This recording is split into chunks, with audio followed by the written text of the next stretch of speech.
जय हिंद। कार अभ्यास में आपका स्वागत है। आशा करते हैं आप अच्छे होंगे।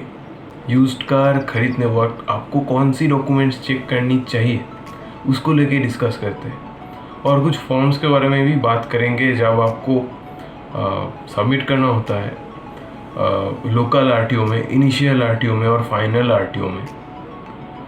ठीक है, तो मेन फोकस रहेगा कि यूज्ड कार जब आप खरीद रहे हो तब आपको कौन सी डॉक्यूमेंट्स बिल्कुल ज़रूर देखना चाहिए और जो होना भी ज़रूरी है।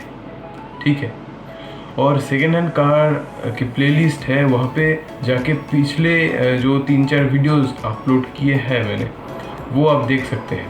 पहली जो ओनर है उन्होंने शायद इस पाउच या फिर बैग के अंदर रखा था जो डॉक्यूमेंट्स हैं। सबसे पहले ये ऑफलाइन रोड टैक्स है जो ओरिजिनल इसकी स्क्रीनशॉट में दे रहा हूँ। ठीक है ना, ये ऑफलाइन पे करने वक्त आपको रिसिप्ट मिलता है वो है। और मैंने 5 साल पूरा हो चुका था पिछले नवंबर में, मैंने ऑनलाइन पेमेंट किया था। ठीक है, इसका भी जो स्क्रीनशॉट है वो मैं दे रहा हूँ। और रोड टैक्स, इसमें आपको क्या ध्यान रखना है, कार की जो रोड टैक्स है वो इसके रिलेटेड एक चीज़ मुझे पता नहीं था। रोड टैक्स 5 साल की होता है। ठीक है, और लाइफ टाइम रोड टैक्स मतलब 15 साल की। मुझे लगता था कि 15 साल की रोड टैक्स एक साथ देना होता है, दे देते हैं लोग जब नई न्यू कार खरीदते हैं। और लाइफ टाइम टैक्स मतलब 100 साल की टैक्स, मुझे ये लगता था। ठीक है, हर साल लगभग 5,000 की मिनिमम रोड टैक्स आपको देना होता है, जो कि काफ़ी ज़्यादा है। रोड की कंडीशन इंडिया में बहुत ख़राब है, रिपेयर नहीं करता है सही से, ख़राब हो जाता है, इलेक्शन के पहले रिपेयर करता है। रोड टैक्स को लेके ज़्यादा जानकारी भी नहीं है यूट्यूब में। ठीक है, मैंने बहुत पता लगा, बहुत सारे वीडियोस मैं देख चुका हूँ, लेकिन इसको लेके ज़्यादा एम्फेसिस लोगों ने नहीं दिया है। हर 5 साल बाद आपको रोड टैक्स भरना होता है। ठीक है, प्रोवाइडेड आपको गाड़ी में लाइफ टाइम रोड टैक्स पे ना किया हो। 25,000 के आसपास लंप सम अमाउंट आपको देना होता है हर 5 साल बाद कार की। और ये चीज़ स्टेट वाइज वेरी कर सकता है, नहीं भी कर सकता है। मैंने ज़्यादा ध्यान से नहीं देखा था कि जो रोड टैक्स है वो कब एक्सपायर होने वाला है और इसका खर्चा भी क्या है, कितना आता है, ये चीज़ मुझे पता नहीं था। तो गाड़ी के जो खर्चा है उसके ऊपर 25,000 एक्स्ट्रा मेरा लग गया।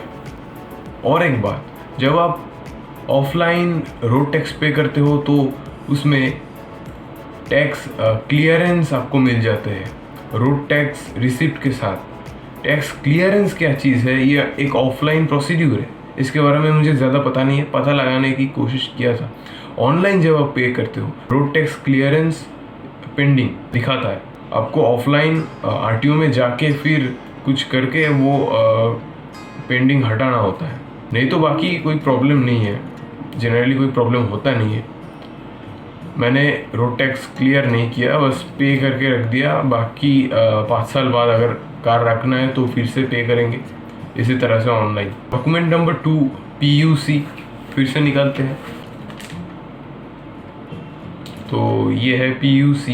इसमें कुछ इन्फॉर्मेशन है जो आपको काम पे आ सकता है सेकेंड हैंड कार खरीदने वक्त, जैसे कि जो मेजर्ड वैल्यू क्या है कार्बन मोनोऑक्साइड की, और रेफरेंस वैल्यू क्या है, प्रिस्क्राइब्ड वैल्यू 0.3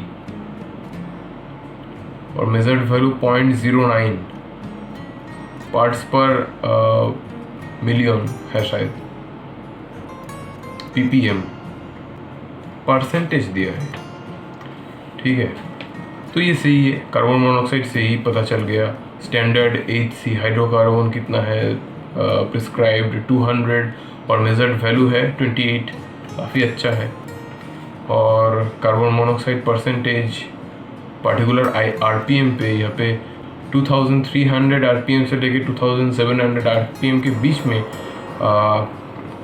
कार्बन मोनोऑक्साइड की कितना परसेंटेज होना चाहिए वो लिखा हुआ रहता है। तो इससे आपको थोड़ा सा आइडिया लग जाएगी कार की एग्जॉस्ट सिस्टम की हालत क्या है। इसके बाद बात करते हैं आरसी को लेके।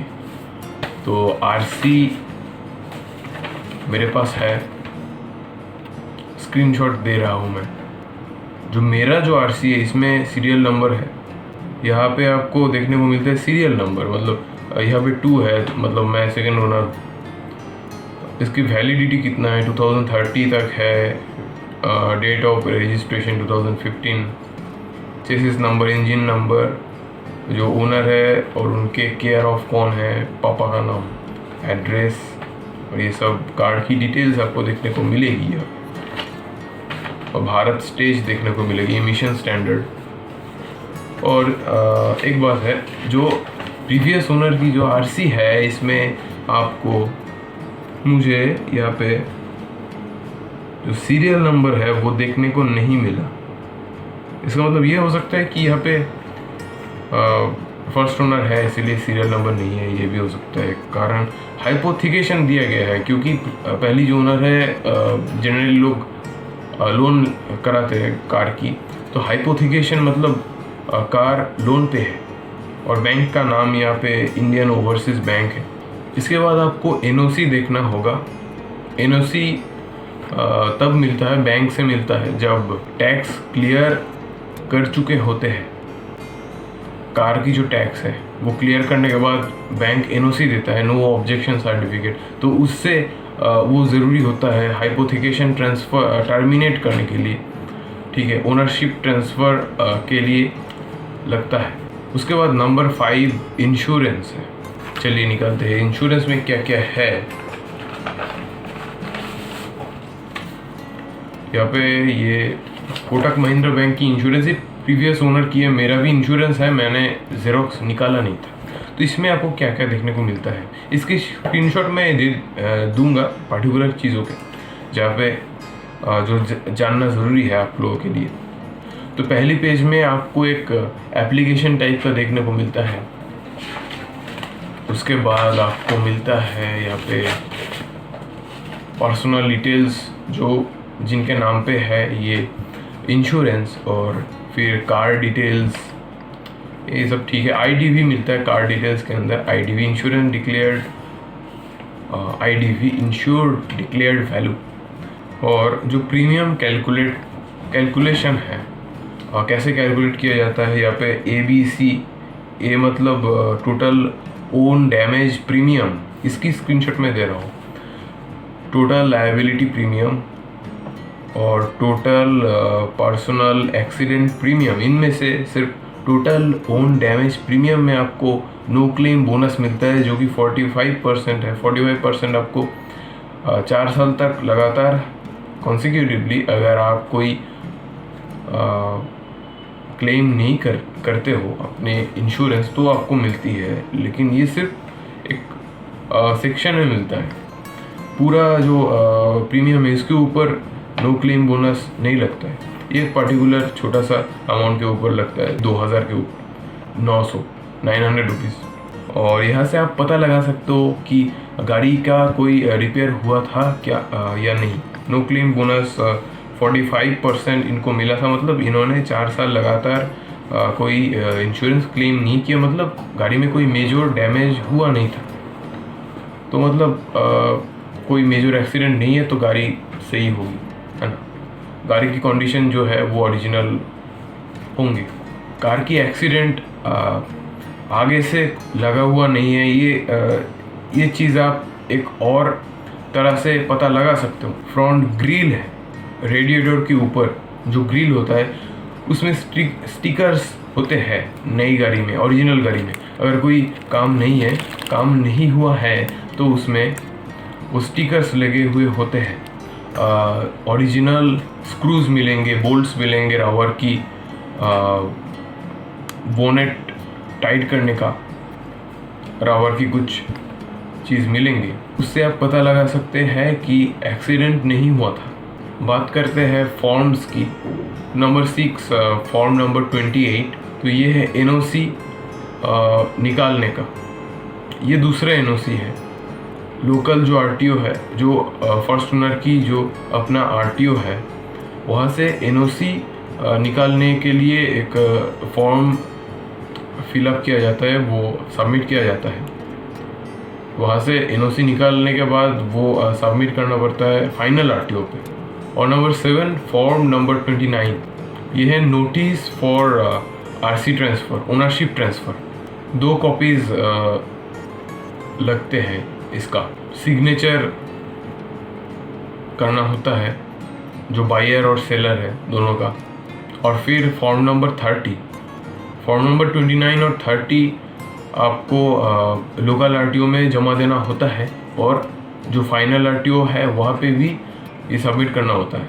और फॉर्म नंबर 35 ये उनके लिए ज़रूरी है जिनका लोन है, लोन चल रहा है या फिर लोन लिए है फर्स्ट ओनर ने।